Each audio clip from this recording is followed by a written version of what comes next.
Welcome to Clause 8, the #1 podcast on intellectual property, trusted by top in-house counsel, judges, and policymakers worldwide. Hosted by Eli Mazour, we bring you in-depth conversations with the personality shaping IP. Brought to you by TradeSpace, where ideas take flight. Today, host Eli Mazour welcomes Jerry Lorengo, Deputy Commissioner for Patents at the USPTO. Starting his career as a patent examiner and later serving as a supervisory patent examiner, Jerry brings nearly 30 years of experience inside the USPTO, seeing firsthand how examiner performance standards shape patent quality. Jerry, thank you so much for joining Clause 8. Thank you for having me. So obviously, the reason we're having you on Clause 8 is to discuss about the new PAP. Can you tell a little bit about what is the PAP and what is its role and how examiners do their job? Sure. So PAP is short for Performance Appraisal Plan. Every employee in the federal government has one, and the one we're talking about today is the Performance Appraisal Plan that's specifically for examiners. It applies equally to utility examiners and our design examiners. It really sets forth all the expectations for an examiner at every grade, be it at the lowest of GS5 up through GS15. It sets forth requirements for minimum requirements for production, for quality, for document management, and for stakeholder and professional interaction. The changes we made most recently were changes to the rating criteria in the production element, a couple changes to what we call these attributes for application types, as well as the rating criteria that applies to document management, and then of course the professional and stakeholder interaction element. Yeah, so we'll get some of these changes, but I guess on a high level, can you, share what prompted these changes? I guess any kind of high-level goals that you had when you were going through this process. Sure. I mean, when you think about the Performance Appraisal Plan, this would be the third one that I've been kind of experienced as a person here at the patent office. The first one happened when I was a supervisor. Then we had another change in 2021, and now we have this current change here. And really, the changes we put into the PAP, the Performance Appraisal Plan for examiners, is really aligning the expectation and goals that we have as an office, specifically focusing on pendency, our unexamined inventory, which has been something we've been focused on incredibly, really making sure that examiners and the expectations and the jobs they have really maximizes their capacity to examine work. Specifically, if you look at the production, we raised the minimal level for fully successful up 5 percentage points to 100% of production is now required. And the stakeholder and professionalism, we've really kind of focused in on 7 core major activities that establish what we expect for every examiner to be achieving on a day-to-day basis for this kind of idea of fully successful work. You mentioned it was only the third time that I guess revisions happened. I guess there was pretty recent ones, 121. The time before that was back when you were supervisor, which maybe it wasn't that long ago, but I guess it was around 20, I think around 2012, maybe CSI changes, I think. 2012. Yeah, and I've been reading about that, and it seemed like those were kind of, it was the USPTO kind of talked about them for a longer time than when they announced them. Can you kind of talk about the process about maybe these revisions, who was involved, and how kind of did you decide that this was the right changes, I guess, for this time? Yeah, when Koch and the new administration came in, one of the first things we started looking at was, with regards to the examination job and what we need to do in view of the unexamined inventory, how do we make sure that the Performance Appraisal Plan is reflective of what we need to do? Specifically, pick up applications, make sure we're meeting those applications that are coming in as new filings and being at a high enough capacity such that we can take care of the new filings as also the unexamined backlog. And one of the main drivers of that was making sure that we are setting production targets that actually get us there. That started several months ago, probably, I would even say like April, May, June, we started talking about these things. And just before, probably early in the summer, we started engaging our POPA, the Patent Office Professional Association, and kind of having feedback about what we thought was working or not working with regard to each one of the elements. Kind of went through them one by one, went through with regards to production, document management, quality, stakeholder, what they thought worked, what they thought, could use some work. And very soon after that, we actually ended up in an environment where the patent examiners within the patents business unit were actually no longer in the union. And we decided that based upon what we talked about and the things we'd worked on earlier in the year, that we move forward with these kind of relatively limited changes specifically on production. It's a big change for an examiner. The amount of work, the minimum amount of work an examiner has to produce, change is never easy. The examination job is incredibly hard. It's a very demanding job. Can be intellectually taxing. So we don't make these changes just lightly. But change is always hard, and it can be significant depending on where you are from a performance standpoint as an examiner. Yeah, and I guess two things. I guess one is I guess when you say unexamined inventory, I think what's colloquially called the backlog The at the patent backlog, office. yes. When you think about the backlog, is the concern just the unexamined, or is it also the pending backlog, or is it the interplay between the two? What concern, I guess, that? Well, I guess it's it's everything, because if you think about applications currently under examination, there's a 1.2 million that are currently being prosecuted. That includes everything kind of in the system. The unexamined inventory, which is the what we typically you're referring to the backlog, is applications that have been sitting for a good amount of time in some cases, but haven't been picked up yet. One way to think about the backlog, and maybe not to get too weedy about this, is often it's just seen as kind of a pile of work. There's relatively young work that's just entered the backlog, and then relatively old work that's been sitting in the backlog. But the backlog is not a monolithic thing. It's really highly heterogeneous. It's built up before we started all this work back in January, over 830,000 individual applications from every technology imaginable. And all these technologies have different filing rates, different examination based upon how much time is allotted to an examiner. We always have to match examiners to the work coming in and making sure you have the right people at the right place at the right time to do the work. So it's always that big combination. And also, if you're an examiner working in a certain technology, say if you're working AI, you might have a very large backlog of applications that have been filed because it's a very active area. You might be working at a relative pendency of 25, 30 months. However, you might be in another technology where the filings are relatively lower and might be working on applications that are only 6 months from filing. So balancing this capacity and right sizing and making sure that we have the right people in the right place at the right time to do the work, that is really the main part of dealing with the backlog. And of course, balancing that against all those applications coming in on the front end. Yeah, there's a huge backlog, and I guess it's funny you mentioned AI, but obviously we've written about soaring one-on-one rejection rates, which we're not going to get into, but which I've written about that massively contributed to the backlog, and that happened during the last administration. And you did mention, I guess, obviously you were an examiner, like I mentioned. You were a supervisor, and I know people who had you as supervisor, and they had very positive things to say about that. That's nice to hear. And then I heard kind of you talk about the changes that were made. Kind of you acknowledge any change, and you're focused, I guess, a lot on the maybe production aspect. But when I kind of heard the USPTO hour, which was the kind of the event where you went over, it seemed most of the changes were presented as relatively minor. But my experience with the PAP changes was actually Yom Kippur, and I was off my phone. I log onto my phone, and then I get all these alerts from Reddit, from the patent examiner thread.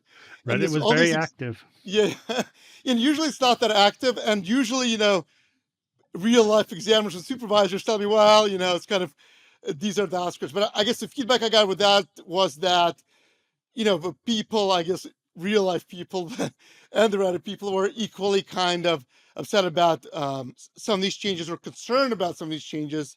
As I'm sure a lot of examiners kind of really believe in what you're doing over there. I guess, what is the disconnect? Some of these changes, I guess, in your views, were minor, but yet all these examiners are concerned, and examiners and supervisors, to be fair, are concerned about some of these changes. Well, I mean, if it's a disconnect, it's probably more of it's really more perspective, I think. when I was an examiner, when I was a supervisor, when you're an examiner, you're very focused specifically on your docket. You're balancing your new applications, your amended applications. You're balancing how you're going to make sure that you get the things done that you need to get done, and also worrying about, do I have an after final amendment? I have to write an appeal brief. I have to have an appeal conference. So I think with regards for an examination, knowing what you have to do and when you have to do it is incredibly important. And examiners are most efficient and most effective when expectations are really settled. Knowing the minimum amount of work you have, you just, based upon that, you kind of plan your entire week, your entire bi-week, your entire quarter. And I think, when there is a change to a production requirement, say, with regard to this PAP, you have to realign the work you're going to do relative to how you've done it in the past. So that change is really difficult. There's a lot of noise there. It's a relatively frothy situation. Change comes and then we kind of build into it. But not only, what it was and what it will be based upon a production standard, for example, that unknown, that even that 5% of how will my work be impacted, how will I adjust my time, how will I adjust my processes, that really can upset, it upsets a person personally, but also professionally, and it's going to take a while for people to kind of get into it. And then also, as a deputy commissioner, looking at this at the very high macro level, I look at things very in aggregate, but I absolutely know that things, the local level down to the specifics, are very important. It's very easy to get trapped in data, but behind every number is a person. Behind every application number is an inventor. So I try to keep that in mind. I have to work with my colleagues and the leadership to kind of make these larger strategic moves in how we want to kind of move the office forward to address, this year's challenges, the challenges of next year, 3 years, 5 years, 10 years down the line. But that never happens without really appreciating that locally it's going to be a big relative deal, and we have to figure out how to work with that through communication and engagement. What have you heard about the I guess the PAP that you think maybe doesn't really reflect the reality of the way it's going to be implemented, and I guess any assurances that I guess you would provide to examiners who are kind of getting used to this new PAP? Yeah, I mean, if you look at the changes to the PAP specifically, let's look at production and really the rating criteria. So fully successful in last fiscal year was meeting a 95% production. Now you have to meet 100% production, which is 5% more. Now, as an examiner, you can go through and say, well, I get this many hours to do every application. If I have to do 5% more production work at the same amount of cases, how many more hours is that going to be? I mean, I would really be hesitant to tell an examiner, don't worry about it. It's not going to be a big deal, because, these are the base expectations the performance appraisal plan sets. Some people who are producing at relatively high levels of 100% or more, especially at 110% or higher, they're not going to be impacted by this because, their work is above the levels that were changed. But a lot of people do have problems maintaining consistent production across a quarter. Like, if you're struggling to make 95 over a quarter, and sometimes that struggle comes at the end of a quarter where you're really pushing out work and kind of moving a lot of work, you end up in this cycle of, I've done a lot of work, I'm exhausted. The next bi-week or two, I kind of have to take a breather, but I got to hit it again in about 3 bi-weeks out. So you end up in this kind of up and down kind of EKG cycle.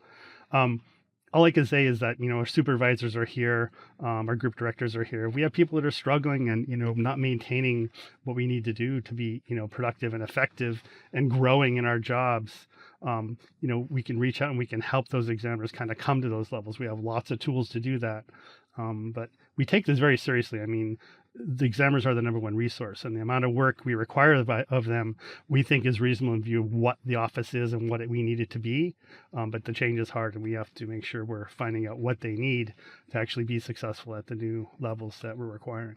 It's funny you talk about the bi-weeks, because I was actually at the dentist's office, and it turned out the hygienist's husband has been an examiner at the patent office for 30 years.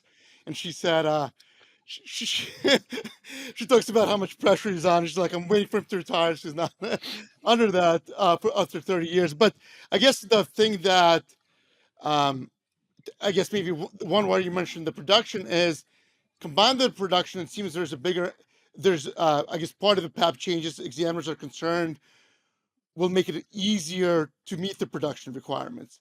And I guess the one thing that stands out to me is this new streamlined review, which now will require all first office actions by junior and primary examiners. The latter is really the difference, to now be reviewed by supervisors. So I guess, can you tell us what is the purpose of that change? Because to me, that seems like, that's adding more friction to the process of producing. Yeah. So let me kind of level set. So, when we started this back in January, we really refocused examiners on doing the examination work. So previously, primary examiners were assisting the supervisors with usually, utilizing non-production time, which if you're doing non-production time, you don't have to do production, but they were utilizing that time to assist the SPEs in the coaching, mentoring, and training and review of work. Starting in January, we really focused supervisors back on the review of work, the coaching, the mentoring that a manager and a supervisor, the caretakers of the the examiners should focus on, and refocus examiners on examination. During all that time, every junior examiner, all their work products, be they first office actions all the way through finals, allowances, they have to be reviewed by someone with signatory authority, mainly the SPE. Last fiscal year, we also required supervisors to do at least 2 deep dive reviews per examiner per quarter. That's really to kind of evaluate their overall quality for rating purposes, in addition to all the other reviews SPEs do for SIG panels, appeal conferences, error rebuttals, everything. This fiscal year, the 2 changes we put in is we've required, instead of 2 reviews per examiner per quarter, we're moving that to 4, so at least 4 per examiner per quarter, these deep level reviews. And also, we put in this process of streamlined reviews, where our primary examiners and our examiners with partial SIG authority, permanent partial SIG authority, those examiners who have the authority to sign non-final office actions, their first office actions on the merits will be posted to their supervisor. They'll be counted, posted to the supervisor will review them in a streamlined manner. And if everything's good to go, they forward them for mailing. If there's something that should be corrected or feedback is needed to correct something better, it will be returned to the examiner. The streamlined review is only looking at the independent claims, and we're asking the supervisors to specifically look for issues with regard to statutory categories, 101, 102, 103, 112, and then also like how is the search, how is compact prosecution, how is clarity of the record. So really, it's kind of a really streamlined on that the first office actions, and really on the independent claims in that manner. The idea here is that when you think about a first office action, it really is the place where the best work has to be invested, where the best art gets put, the basis of rejections are set. It's how the story is the plot is set in the plot is set in the narrative of prosecuting an application. And we want to make sure our supervisors have an insight into how applications are being born as a first office action on a merits through prosecution, to make sure they understand what's working. Do primary examiners have, a really good strength here that you want to like show as a best practice and have other examiners emulate? Is there something that maybe needs a little tweaking, a little more clarity? So it's really an opportunity for our supervisors to understand the prosecution at the earliest points by our most senior and effective examiners, and make sure that starts a kind of a conversation of collaboration and feedback. Now, that said, primary examiners hold themselves very high regards of pride of their work. They've really earned full SIG. And, this new streamlined review will probably be a little friction rich originally, as you kind of pointed out. But really, I think it'll eventually turn into more of a conversation and the way of doing business that supervisors are invested and care about applications from every examiner at specifically for primaries and PSAs at the beginning of the prosecution on the first office sections on the merits. So that's interesting. I guess 2 things I want to kind of focus on. One thing you said, that I guess the streamlined review will focus just on the independent claims. Yep. In the USPTO presentation, that it said that it would focus on independent and dependent claims indicated as allowable. Has that changed since that time? Will it now just focus on independent claims and regardless of whether they're allowable or not? Will it be? Yeah, we did change that. We collect a lot of data, and we looked at data of, how often dependent claims that were indicated allowable, did they have any quality concerns from, a statistical standpoint, from error review or anything else. And we found that the percentage is relatively low, but we do know the independent claims is the place where things start off from. That's where all the dependent claims penned from. That's where all the statutes kind of pivot off of. So we decided that it's more effective to focus on the independent claims and not do the dependent claims indicated allowable. So even if, for example, an examiner rejects 3 independent claims, those will be reviewed, the rejections of those claims, just as they would be if they were allowed. Hmm? I guess the other question is, the other interesting part of it is that it seems that actually the goal might be to streamline the prosecution, in that now supervisors will be able to see how the most experienced examiners handle their cases, get efficiently handled prosecution. So is part of the goal then maybe to kind of reduce the rounds of prosecution that it takes for examination? Is that part of the goal? The fact that if the supervisors are able to kind of be involved from very beginning, they can get them right on the right path towards resolution. Is that part of the goal? I would say that that's a really good way to put it. I mean, the vast majority of our examiners, the vast majority of our primaries and PSAs do excellent work, and they put applications on the right path from the very beginning with the best prior art, the most reasoned and clear office actions we can. But when supervisors are involved, they're also going to see what's really working well, and like I said, what should be emulated and what should be celebrated. Also, when you think about our primary examiners, they're often just hyper technical experts. A lot of things that they know, or things that they put in their office actions, there's a lot that's unsaid, and I think that often really experienced primary examiners make an assumption that the attorney knows these things as well. Often that they're moot points, right? That the attorney, of course, understands how these things fit together, and they don't need to be recited. But I've often seen, and when I was working in 3700 and talking to our primaries there, sometimes it's just that extra sentence that really connects, this idea or this logical connection of a rejection or a grounds of rejection or an indication of allowable subject matter. That little bit more of information lets the attorney understand exactly why you went from A to B to C. They don't have to understand, they don't have to try and imagine it or try to intuit it. It's right there. And I think also these streamlined reviews can be like, I'm working with a primary examiner. They have great prior art. They're putting in great rejections, but I see a minor point here where they might want to just explain a touch more why it is incredibly obvious to do A to B to C, or just a little more context that will put the attorney in a better place to make a better decision, because they have all the information and know exactly what the examiner is trying to say. So that's another kind of byproduct of this kind of process too. Yeah, and you bring up a very good point. Like, for example, just there could be an examiner at who's been examining the same art for 27 years, Mm-hmm. and the supervisor just got moved to his art unit. So from what I understand, the supervisor's job won't be to say, hey, I think this should be rejected. It should be, hey, maybe this is a piece that's missing in the way you explain this or the way you analyze this in this office section. Obviously, the other piece of it is that the supervisor will have limited time. I don't know what an average examiner spends in that first office section. Maybe it's 15 hours, but the supervisor, I know, will have 30 minutes from what I understand. So am I right? Or is the supervisor's job also to kind of say, well, I think you should have rejected that? Yeah, I think, so I'll give you a little bit of context into my history. So when my first year as a supervisory patent examiner was the first year of second pair of eyes. And I don't know if you're around back in those days, but that was a pretty crazy time to be a supervisor. Yeah. And it was my first year as a supervisor too. So Yeah. I'm entering into an art unit with examiners who've been there 25, 30 years.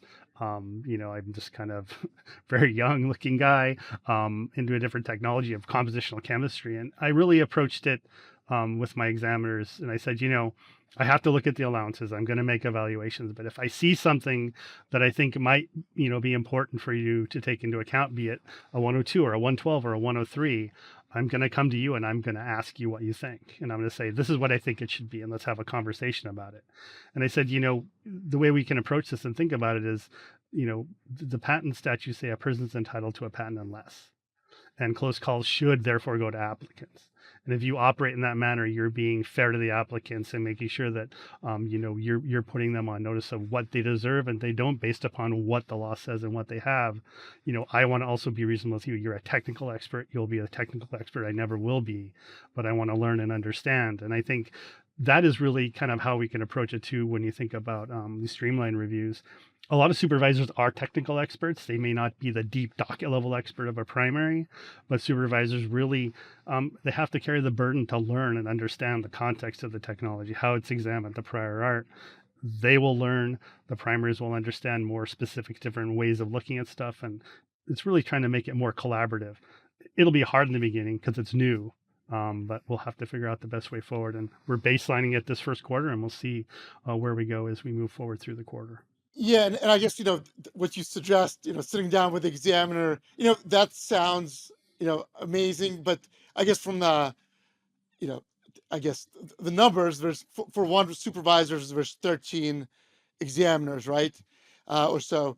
One thing I guess I hear from junior examiners and also practitioners, the one complaint is that sometimes, from junior examiners and practitioners, that sometimes the supervisor reviews the examiner's work and says, I think you should go find something to reject.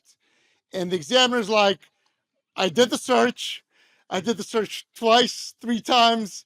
I discussed with practitioner, we came to an agreement. And now the supervisor is saying, go find something to reject with. Mm. Is that an issue that I guess you're aware of? Is that under this new streamlined program, will the supervisors be expected to, provide art, or is it okay for them to say, go find art? I guess, what is the expectation for supervisors? Yeah. So, I would say the expectation is really that, a supervisor is there to provide coaching and mentoring to any examiner they're helping with their work. And, with a primary or a PSA, they're looking at a streamlined review. If they say, I see you have these claims rejectable, you say this one is allowable. I think actually your prior art might read on this. Maybe you should reevaluate that. Or there was a piece of prior art I saw here was actually filed. Please take a look at it. I don't think it is. This is from my perspective. I don't think it's appropriate for a supervisor to say to an examiner, I don't feel it, keep looking. I think it's our job to make sure examiners know what to look for, where to look for it. As a new examiner, my supervisor happened to be a primary in the art that I took over, so he knew it very, very well. He was a lot more old school. He gave me a lot of good ways to understand the technology, who to talk to, how to search. But I remember I had one case one time and I was really frustrated. I could not find it. I had looked all over the place. And this was back in the paper days. And he said, well, come with me. And we walked to the shoes, which we used to have in the search room. And he walked up to a case and he opened a drawer and he flipped through it and he says, here's your 102. And so, I think that's a very old school way of doing it. But I would say that, supervisors need to provide the guidance and direction to examiners if they think something, should be found that's not being found. Because allowance is a weird thing too. It's really, if something's truly allowable, you're looking for something that shouldn't exist in the first place. And I think a lot of examiners, I hope they feel better hearing you say that. What advice would you give to examiners who feel like whatever they do, the supervisor is just not happy and always tells them to go find new art, and kind of prevents them from meeting those production requirements? I think, with being a junior examiner and, running into a situation where you feel that, no matter what you do, your supervisor is not going to be happy with you. You want to try and build that relationship up. But the truth is, we have situations, and I've had many situations as a group director where an examiner will email me or approach me and say, I've been working with the supervisor now for a year. We always seem to butt heads. We always seem to have this issue of, just it's like a personality mismatch. I don't seem to hear what he's saying or she's saying. They don't seem to understand where I'm coming from. I'd like to transfer to another art unit. And often we do that. But I would say examiners shouldn't be afraid to reach out to their group directors when they feel that there's something unreasonable going on in the relationship with their SPEs. The SPE is the coach and mentor. We all have to be able to take feedback as employees and as examiners, and everybody has a boss. But that doesn't mean it doesn't have it should still be a constructive a really constructive and relationship you build expertise and trust through. Because like they say, people don't leave a job, they tend to leave a boss. Yeah. And, we want our supervisors to do the best they can by every examiner and the reasonable standards and making sure they meet the expectations such as set forth in the PAP. And, I think it's helpful to hear that, I guess, the review will treat, I guess, allowables and rejected claims equally. I guess the related question to that is, like, one concern that examiners have is to receive errors, right? And they feel that sometimes by allowing subject matter, they'll be more susceptible to, getting an error. How will that play with the new streamlined review?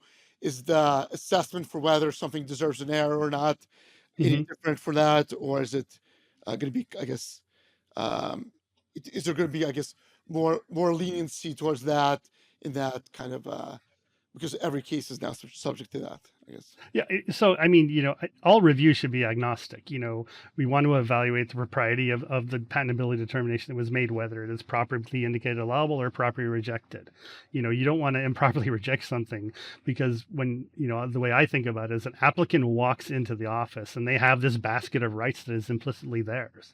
And if I'm going to write a rejection, I'm technically taking away something they had before, and I better explain, and I better have a darn good reason based in statute to do so. So really, we want to be agnostic. With the streamlined reviews, we're looking at the independent claims of the first office actions on the merits by the primaries and the PSAs.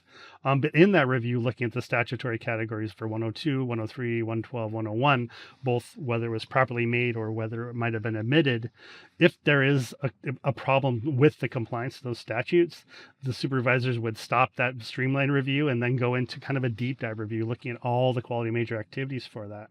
And they would enter that review in Quality Tracker.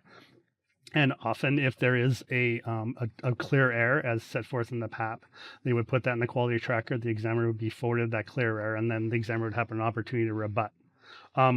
It goes without saying, though, that supervisors in going these deep reviews that might result from finding something in a streamlined review should be relatively rare, because we're talking about our most senior and skillful examiners. They have the discretion whether or not to hold an error against a PAP for rating purposes. There's a lot of discretion. We want people to be reasonable, to do the right thing and not be a jerk about it. We want our supervisors to be thoughtful, to work with our examiners and understand that what they're working with and the technology they're in. But the streamlined reviews is really meant to be a point of collaboration and feedback, not to be a gotcha. And I guess maybe it'd be helpful to, talk about what a clear error is, because obviously applicants constantly file appeals, and the same supervisor who agreed with the office action then allows the case, or the board agrees with one side or the other. That's not considered a clear error. I guess what is the I guess, can you tell us, I guess, what is a clear error, what isn't? It's really called the clear error standard. I'm going to go to the examiner PAP right now, and I'll read this off. A clear error under this element will be deemed to have occurred where the examiner's office actions or office communications does not reasonably comply with the major activities set forth and could not have been permitted at the time and under the circumstances that the action was taken. So really, it's a thing that was improper and was done at a certain time that was improper. This is the thing that's really the point. A clear error is not an honest and legitimate difference of opinion as to what action should have been taken. If the action taken is reasonable and the action preferred by the SPE is reasonable, this constitutes an honest and legitimate difference. And the action taken by the examiner is free of clear error. So that's the point. A clear error is not, I prefer this shade of yellow versus the yellow you identified. It's really that you called it yellow, it really is green, and that's the error. Does that help at all? That does. And I guess just for the cynical people out there, is there any expectation that a supervisor gives a certain number of clear errors? Is there anything like that at the patent office? Or No, not at all. I mean, we have a certain error rate that within the performance appraisal plan that if gone over really will impact the rating. But the truth is no one's perfect. Everybody's going to make a mistake. And often, things that are identified, let's say the very first time in a very long time you're working with a primary, you see that they have made a clear error. It's like, you said claims 1 through 10 And you meant claims 1 through 10, but you wrote claims 1 through 100. That grounds of rejection is not correct because there's only 10 claims in the application. It's obviously a typo, but it really could throw things off. I'm going to give this back to you as just a coaching and mentoring. So make sure you watch your claim numbers. I'm not going to hold this as an error. So we have ways to kind of, what the term would be, kind of titrate and make sure that we're not being so absolutely black and white on everything, because examination is hard, applications are absolutely unique, and we're applying objective standards to subjective matter subjectively every single day. So it's quite a job.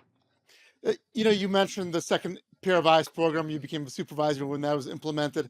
Obviously, the USPTO moved away from that, and this to some seems, which I guess was to some at the time, it seemed like an admission that was the wrong path to take. Now it seems, well, this seems like again the second pair of eyes program. I guess, can you share your thinking about that? I guess why are we bringing a version of a second air? Sure. I would say they're absolutely distinct. They're just totally distinct. Like second pair of eyes was looking at a case that had been in, it was allowed. So it's like an application that had basically evolved through several rounds of back and forth between examiners and the attorneys. Tons of work had been invested, and at the very end point, there was this very big focus on what was correct, what was incorrect. So number one, it happened way late in the prosecution. It's at a point in prosecution that things are more difficult to fix, that expectations that are settled are unsettled. That's what second pair of eyes, that was the biggest fault of it. It really set up a bad situation, badly timed and badly planned, in my opinion, as having lived through it. The streamlined review is entirely different. It is really looking at only the independent claims, only on the first office action on the merits of our primaries and PSA examiners, and just taking a look to make sure everything seems to be in place. If there's a problem, if there's feedback, it'll go back. The office action, it remains counted. The supervisor is asking the examiner to correct it, and then the examiner corrects it and sends it out. So it's really a checkpoint to just make sure that things are going in the right direction, because all the downstream investment, as you yourself might know, prosecuting cases, these things take on a life of their own, and putting them on the right path early on makes all the difference. Yeah. So this is kind of on the front end where you can actually help with streamline the prosecution. Well, that was at I guess the back end, probably the only impact of that could have been to disrupt the allowance. So I think that's a helpful distinction there. The other, obviously, the big change that I guess petitioners have noticed already is that it automatically allows an examiner 1 hour of time for an interview. For any hour of time after that, they have to get approval from their supervisor. Before I even get to that, I guess I want to take a little step back, maybe go back to the last administration. One of the last things they did is they discontinued the HCP program. Statistically, maybe that program wasn't as great as when it first implemented, but statistically, it improved allowances after final by 10%. So the whole idea, from what I understand, when the HCP program was implemented, was too many RCEs.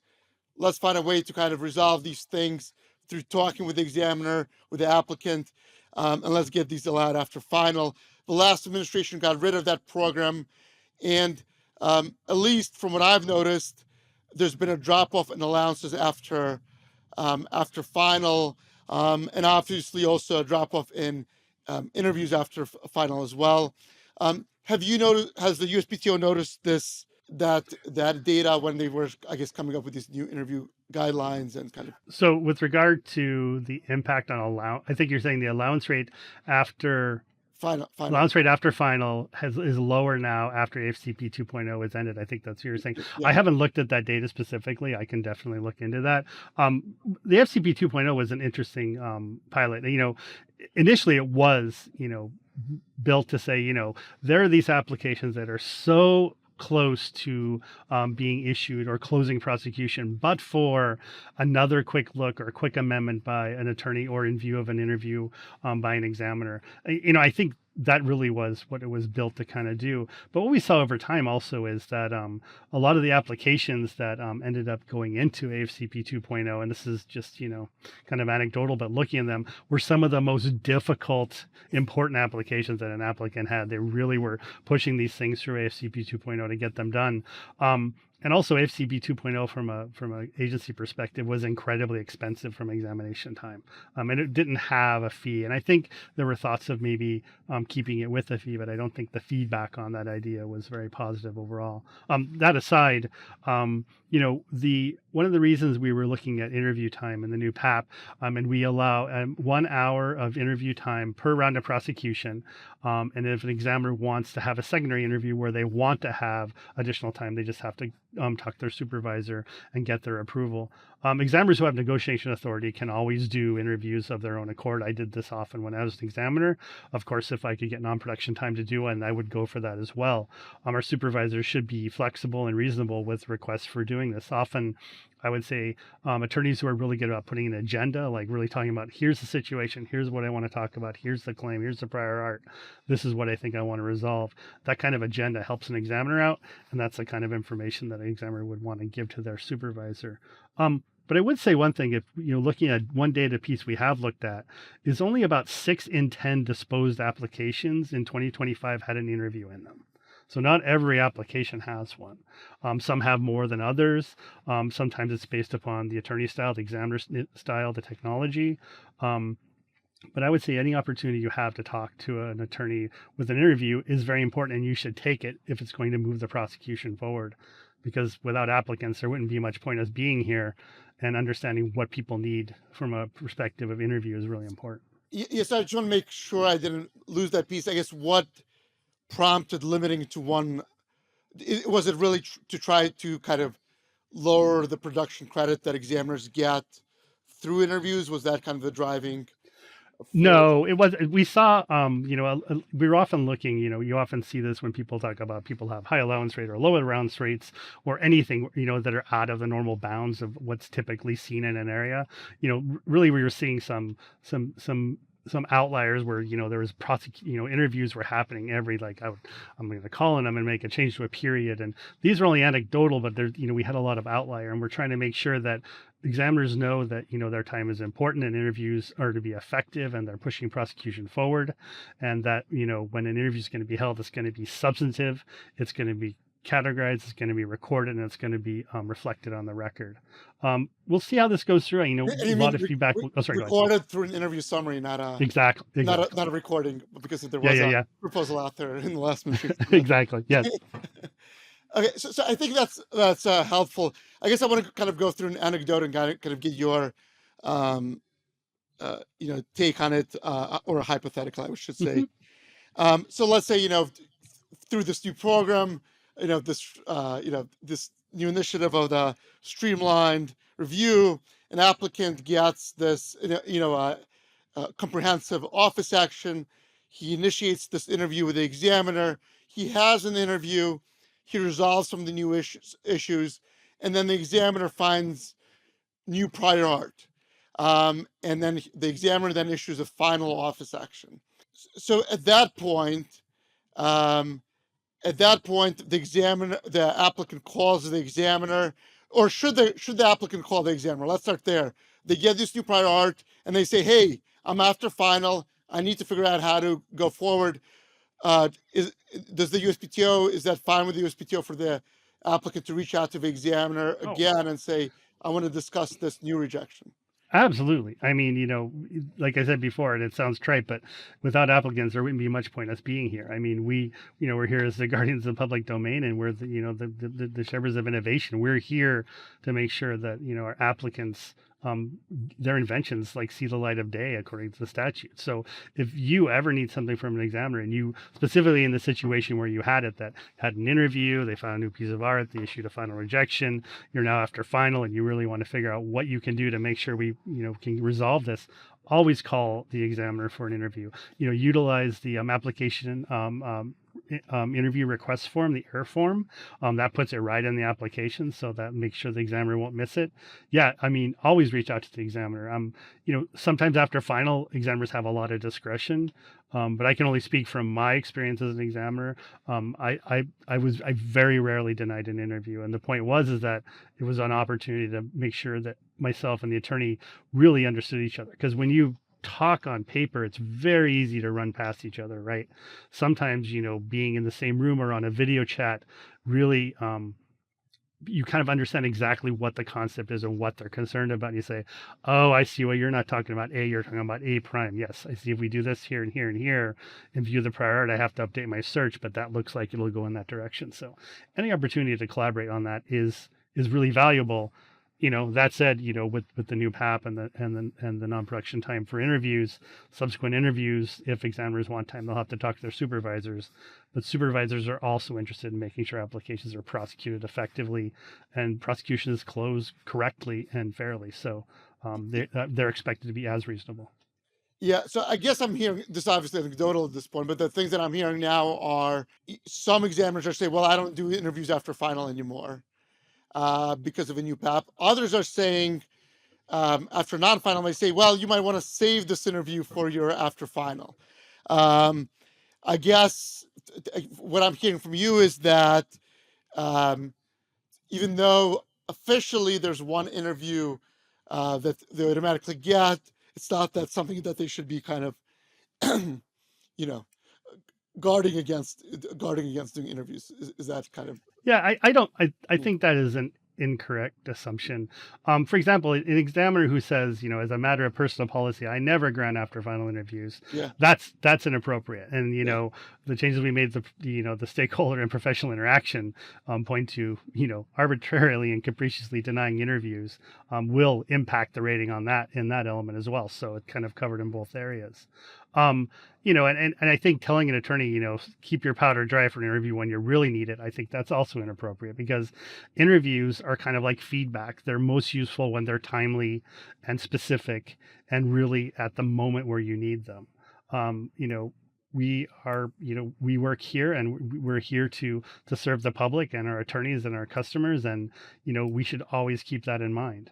I think really a big part of the change that's hard is it's one thing to have absolute authority and autonomy when to have an interview and get time for it.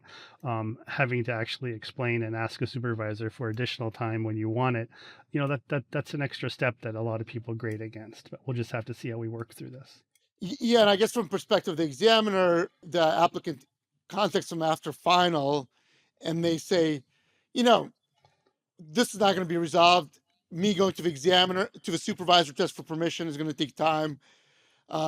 It's going to take all this time. The easiest thing to do is just to deny this interview. From what I'm hearing, that should not be approached automatically. But what should the examiner be thinking about? If an applicant sends an agenda and asks for an interview, I guess what should an examiner do at that point? After final, let's assume an interview already happened. Yeah, specifically with regards to after final interviews, the NPEP is pretty clear on what, an examiner should take into account and when they're evaluating whether an interview should be held and whether it's, proper after final. I mean, I think from my perspective, examiners should really be thoughtful and take into consideration what the attorneys are looking for. We're all under time pressures. The attorneys are all under time pressures. Anything they talk to an examiner about, they have to clear with their client, and sometimes that takes some time.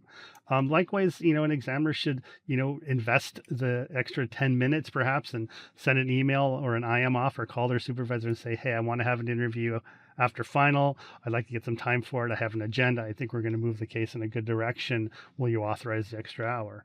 And the supervisors in general should be saying yes. That's how we should be approaching it. But I think that's helpful. But I guess, that from a supervisor's perspective, the examiner contacts them.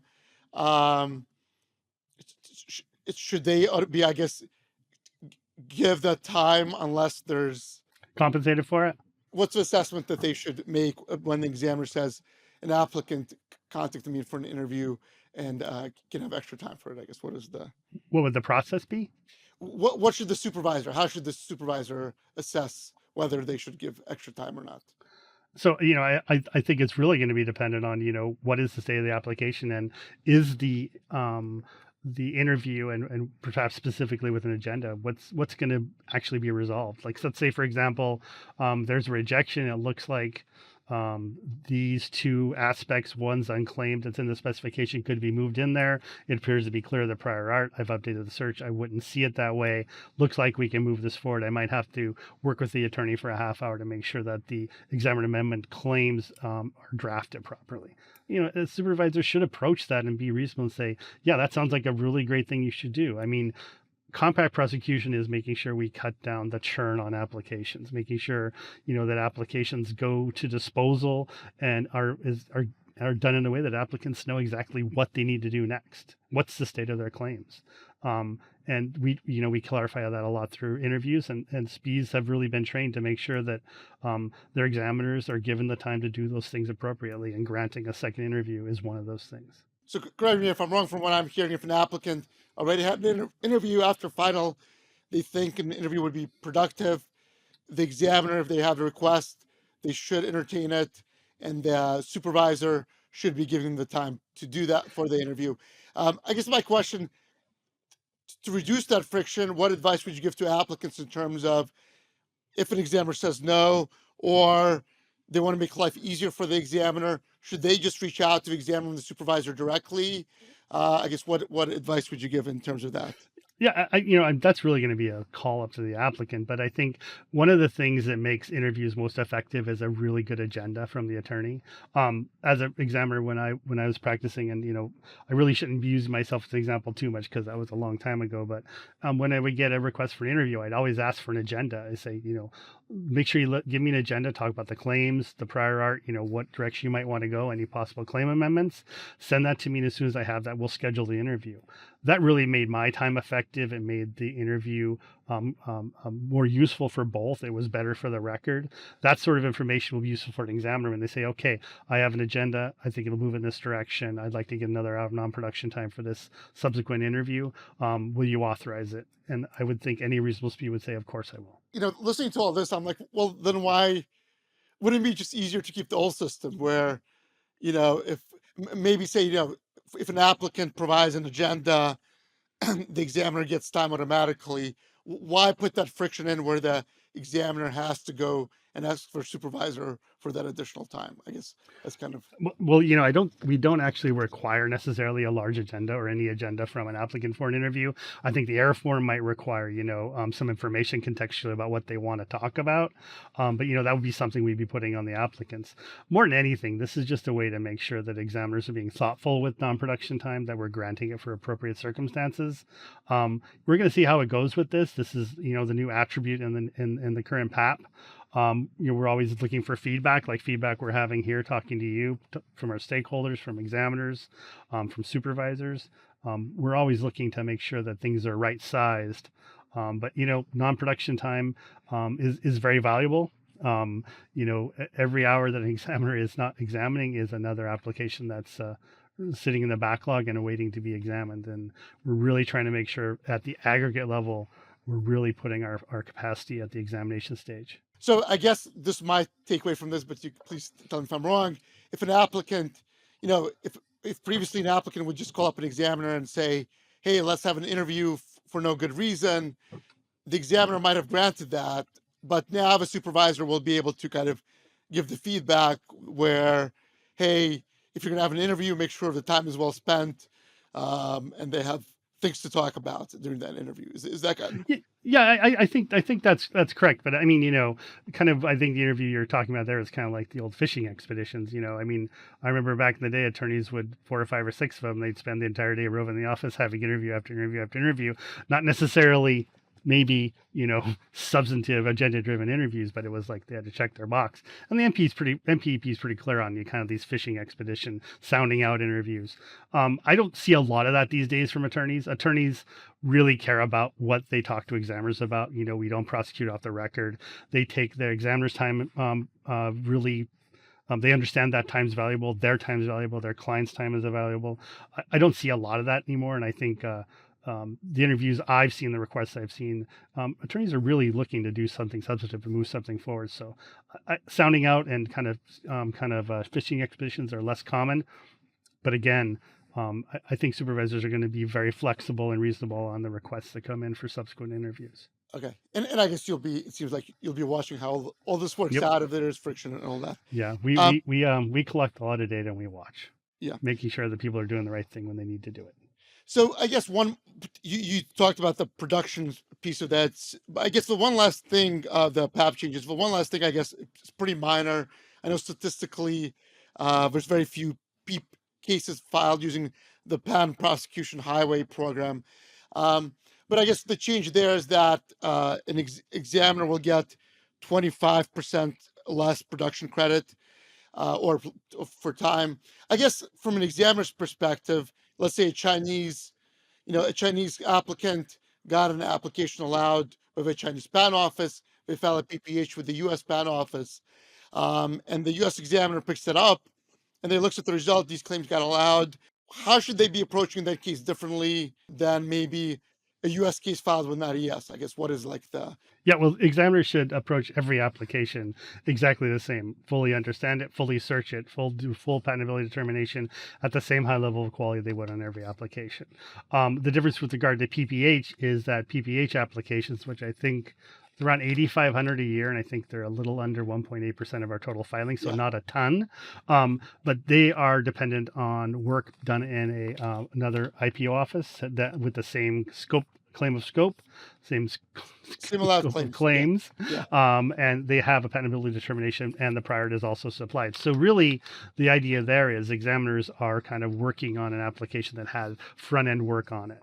And in that case, that's why we said, well, there is already kind of work they can depend on to a degree to give themselves a leg up. Therefore, we're going to reduce the count credit from 2 to 1.5. That said, though, if as with any application, it be, a case that has a monstrous IDS, or a case that comes in with a very large claim set, or a very long specification, or a PPH case that looks like it really is going to need more time, examiners can always reach out to their supervisor for additional non-production time on a case-by-case basis to say, hey, this case is, it is a PPH, it's 1.5, but there are 75 claims in this case, and I think there is some prior art missing because they didn't understand this concept, and I'm going to need some more time to make sure that I do the job, the quality jobs that we all expect me to do. And that's how we've always done it.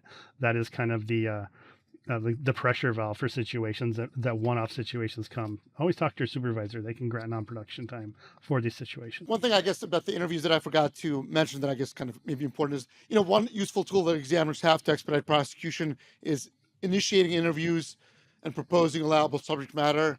Is that part of that same interviews? Do they now have to go get approval from their supervisors for that interview time, or is that treated somehow differently, I guess? Yeah. So, really quickly, the ability to, kind of propose allowable subject matter, we want people to do that as early as possible. Let's say that we want an examiner wants to do an examiner's amendment to put a case in condition for allowance. Generally, you do that with a call to the attorney to make sure everything's good because, you're touching claim scope. Before this year, examiners could claim a non-production hour for any time they put an interview summary or had a substantive interview in their office actions. The subsequent ones now, they do have to get authority if they want time.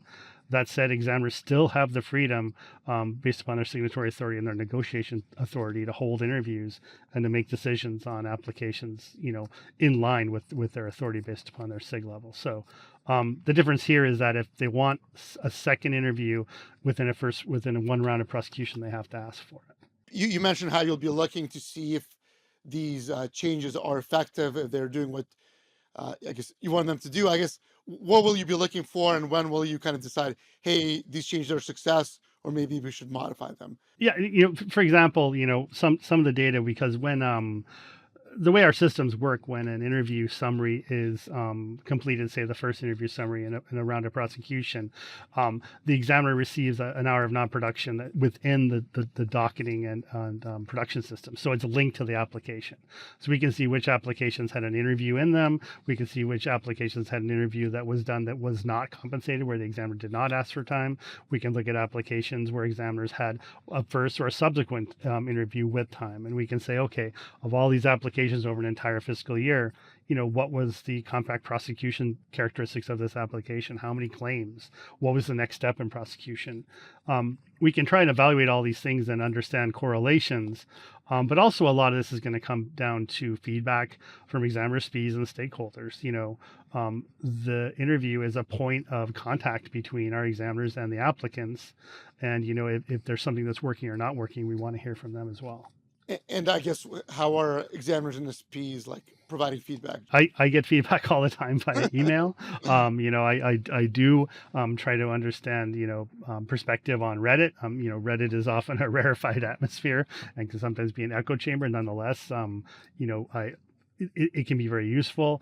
I have a lot of friends who are supervisors and examiners and group directors, and hearing concerns and questions and ideas and thoughts from all those levels is probably a giant part of my job, and understanding what they mean, what they need, and making sure that I understand the context and can answer questions or suggest changes or take action where we need to move. That's my job. I get my work done through other people, but mostly through a lot of talking to other people. And you mentioned it yourself about the importance, I guess, of maintaining positive examiner morale. Is there anything anything else that I guess you want to you would tell them after our conversation that I guess about these changes and about where the USPTO is going, about examination and so forth, and I guess could put maybe some of your friends at ease and the others who aren't your friends. Yeah, and I mean, I think it's very important. Like, number one, I'm always very thoughtful to talk very honestly with examiners. I never try to blow smoke, because we have trained them very, very well to identify it. So number one, I just try to be really honest. I will say, and it's going to sound dumb, but change is really hard. Changes to production, it has been 95% for a very, very, very long time. And though it is 5% more, it is now 100%. And that is just kind of a shift that's really difficult. A lot of our examiners, actually perform at levels high above that, and it won't be an impact to them. But there are those examiners which will struggle, and we want to make sure that our supervisors and our art units and group directors have the tools and resources to make sure that those examiners can be helped and figure out where they're struggling. Where is where's the thing within their process that is the most difficult from a time perspective? One thing I always talk to examiners when their first year, often a group director will talk to them at 4 months and 6 months and 8 months, see how they're doing. I often suggested something that worked for me when I was an examiner, I struggled with, is called kind of journaling your cases. I would pick up an application, I'd write the serial number and the date I picked it up, and I'd write when I finished reading it, when I finished understanding the claims, when I finished playing the search, when I finished doing the search, when I finished office action. After 6 or 7 of these, I could see where my time suck was. My time suck was the search. I love searching too much. And I often would search in areas I knew were probably not very useful, but I just did out of a sense of completeness. But I learned that if I could talk to people who know the technology and get better ideas on how to search strategically, I got a lot faster. And I always suggest that to people who struggle. That said, everybody has a life. Everybody's life is unique. Their work-life balance is different. Their pressures at home are different than mine. And, I don't want to sound pedantic, because I can't. I mean, the job is hard, and, the production changes are really impactful for a lot of people. But I know we'll get through it, and we'll be better on the other end, because we need to have our capacity as high as possible to hit this backlog. So I think that's good moment, good advice for examiners, and good moment to wrap up the discussion about PAP. But I thought maybe I'll ask you a more lighthearted question, hopefully. Sure. You were an examiner, and there's other junior examiners just starting out. I know the USPTO is hiring. That's another way they're trying to work through the backlog. I guess 2 things, some of them are like, well, I want to be deputy commissioner of patents one day. I want to be supervisor in 9 years. You became supervisor pretty quickly. What advice would you give them? And also, what advice would you give them, I guess, to be the next Jerry Lorengo, or maybe not to be the next Jerry Lorengo? They should be them. You should do you. But, I always have, I kind of was telling a story actually earlier today. I was doing an interview for new examiners, and, the examination job is it's an odd duck. Not a lot of people say, I want to be a patent examiner when I grow up. Most people say, I'd like to be maybe a lawyer or a doctor or a fireman or a policeman. And when I first came to the office, I loved being an engineer. I loved ordering stuff out of my master car catalog and building my apparatus and running systems and doing analysis. And the examination job for a long time, I just really could not find my feet. I could do it, but it just didn't feel like my thing. I didn't really have it. Didn't feel like it was my jam. I actually came to this weird conclusion, and it's going to sound a little Pollyanna, but I think it was Newton who said that, if I've seen farther, it's because I've stood upon the shoulders of giants. And I realized as an examiner, I would never be the innovator standing on the shoulder. I was value addition now, right? But I'm the one that could help them build the ladder to get there. And that's a job not a lot of people have. Your job's in the Constitution. Thomas Jefferson was our first colleague here, and we're lucky to actually be working for a place that really, really matters. A lot of people care about what they do, and when people care about what they do, they watch. And you got to make sure that you're putting your best foot forward every single day, doing the right thing. And like I said before, let's all be reasonable, do the right thing, and not be jerks about it. Let's take the extra step to do the right thing. That's kind of my vibe, and that's all the advice I'd have. Take it for what it's worth. What any advice about, I guess, examiners who want to do other things at the USPTO or anything like that? Yeah, I would say number one, be the best examiner that you absolutely can be at the grade and technology you work in. I mean, when you're an examiner who becomes a technical expert, that other examiners and upper supervisors say, you need to talk to Eli. He knows restriction practice like no one. He knows Declaration 182 practice. He knows the best prior art. He knows how to hash an Apache server better than anybody else. He'll find that prior art. When you become that person, that's when you realize that you have something to give more than just as an examiner. You're the best at what you do, and it gives you an opportunity to move on to something else. Maybe you want to go to law school. The office paid for my law school. That was a great gift. Maybe you want to get your master's. Maybe you want to be a manager. Maybe you want to work in petitions. Maybe you want to be a mentor or a trainer at the academy. I think here at the office, we all train and learn from everybody else. You ask questions constantly. You can't throw a stick without hitting an engineer or a scientist. And, we always say, ask engineers. The joke is if you ask an engineer something, they just might tell you how it's made. So you be careful, but here it really counts. But to be successful, be really good at the job you have. Keep your eyes open, look for opportunities. And whenever you see something offered that you think you might not be quite the best fit for, that's probably an indication you should jump, because we're always our worst critics. So take a risk and just pay it forward. Well, Jerry, thank you so much for joining Clause 8, for addressing some of these concerns about PAP, but also the great advice for examiners. And I think it probably applies to most fields. So, Jerry, thank you so much. Thank you for the time. I appreciate it. And